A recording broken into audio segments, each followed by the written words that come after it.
მოგესალმებით.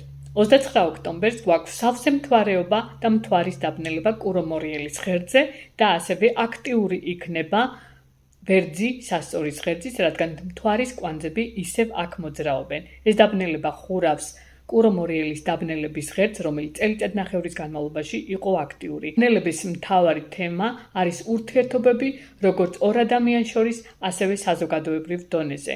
აქ ემოციური ფონი არის მაღალი, რამაც შეიძლება ურთიერთობებში მიაღწიოს მოუგვარებელმა პრობლემებმა პიკს და გამოიწვიოს ამან დაპირისპირება. შეიძლება რომ აქტუალური გახდეს ასევე ქონებისა და ბიზნეს საკითხების თემები. ამ დღეებში შეიძლება ბევრს გაუჩნდეს სურვილი, რომ მიიღოს რადიკალური გადაწყვეტილებები, რისგანაც აუცილებლად თავს ვიკავებთ. უმჯობესია ამ დღეებში მშვიდად და პრაქტიკულად მეტი გათვლებით, სტრატეგიულობით ვიმოქმედოთ და ვიფიქროთ იმ საკითხების განხორციელებისთვის, რომელიც ნოემბრის დასაწყისიდან ვიწყებთ მოქმედებას. რაც შეეხება გლობალურ დონეზე, აქ შესაძლებელია იყოს ფინანსური საკითხების, კრიზისების, ეკონომიური საკითხების თემები წინ წამოწეული, რაც იქნება პრობლემური, შესაძლოა გახშირდეს ბუნებრივი კატაკლიზმები, მიწისძვრები, შეიძლება გამოიწვიოს ნგრევებიც მსოფლიო დონეზე. კარგია მავნე-ჩვევებისგან ამ პერიოდში განთავისუფლება, ტოქსიკური ურთიერთობების დასრულება, განთავისუფლება იმ საკითხებისგან, რომელიც ხელს გვიშლის. უშუალოდ სავსე მთვარეობა და მის წინა და მომდევნო დღეებში მნიშვნელოვანს არაფერს არ ვგეგმავთ, არ ჩავერთოთ კონფლიქტურობაში, აუცილებლად შევინარჩუნოთ სიმშვიდე და პოზიტიურობა, მოვეფეროთ საყვარელ ადამიანებს და მათვინ სითბო და სიყვარული არ დავიშვიროთ. წინა დღეებში კარგია მედიტაცია, კონტრასტული შხაპი, სივრცის გასუფთავები. როგორი იქნება ზოდიაქოს ნიშნებისთვის ეს ორკვირიანი მონაკრეთი? განვიხილავ ხერძულად.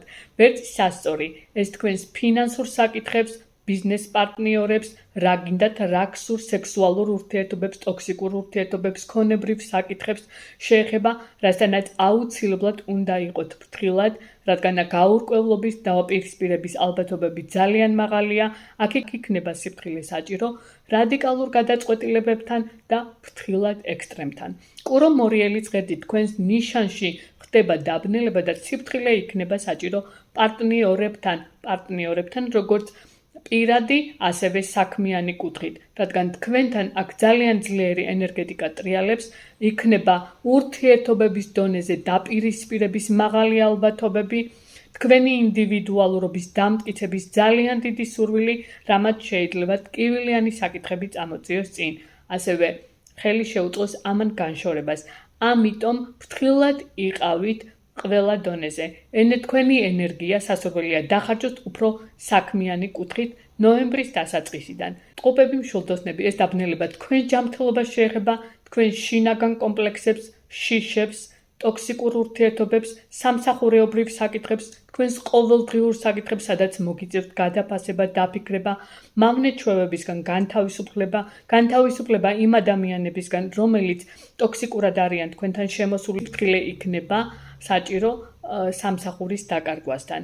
რაც შეეხება კარგია ამ პერიოდში თქვენთვის მედიტაცია, ლოცვები, ვარჯიში და სწორი კვება. ირჩხიბი, თხის რქები, თქვენთვის ეს პერიოდი ერთიანი იდეების, მასშტაბური საკითხების, საზოგადოებრივი თემების, განხორციელების კუთხით იქნება ძალიან კარგი, რადგან თქვენთან იმუნიტეტი ძალიან მაღალია.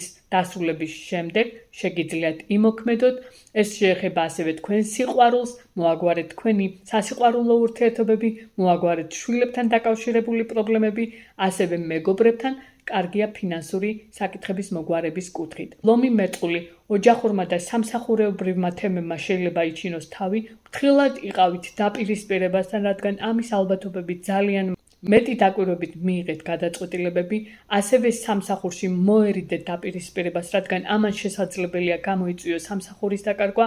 ეს პერიოდი განსაკუთრებით ფრთხილად იყავით ოჯახის წევრებთან. თანაგრძნობაცა გვერდში დგომას მოითხოვს ეს პერიოდი.